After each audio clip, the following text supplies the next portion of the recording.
அந்த நேரத்துல உன்னோட கர்மா நீ அனுபவிக்க வேண்டிய சில கர்மாக்கள் இருக்கு. இறைவனே விதிக்கு கட்டுப்பட்டவன் தான்.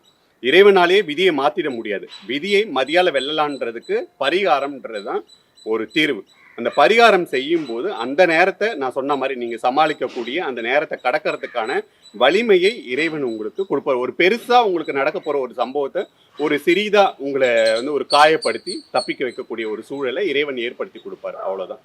இப்போ உங்களுடைய லைஃப்ல அப்படி ஏதாவது ஒரு மிரக்கல், ஒரு மேஜிக் நடந்திருக்கா? இந்த மாதிரியா ஒருத்தங்க சொன்னாங்க, நான் இதை செஞ்சேன், இதுல இருந்து எனக்கு ஒரு ரிலீஃப் கிடைச்சது அப்படிங்கிற மாதிரி ஏதாவது நடந்திருக்கா? சுக்கிர பூஜை பண்றது. அது என்ன சுக்கிர ஓரையில வருமா? சுக்கிர ஓரையில பண்ணக்கூடிய சுக்கிர பூஜை பாத்தீங்கன்னாக்கா நமக்கு சுக்கிரன் தான் எல்லாத்துக்குமே ரொம்ப முக்கியமானது. அரசியல் ஆகட்டும், சினிமாவாகட்டும், பிசினஸ் ஆகட்டும், எல்லாத்துக்குமே சுக்கிரன் ரொம்ப முக்கியமானது. மகாலட்சுமியோடைய அருளும் நமக்கு தேவை. ஆனா 2 பேருடைய அருளையுமே நம்ம பெறறதுக்கான ஒரு சரியான நேரம் அப்படின்றது வெள்ளிக்கிழமையில வரக்கூடிய 1ல இருந்து 2 சுக்கிர ஓரை.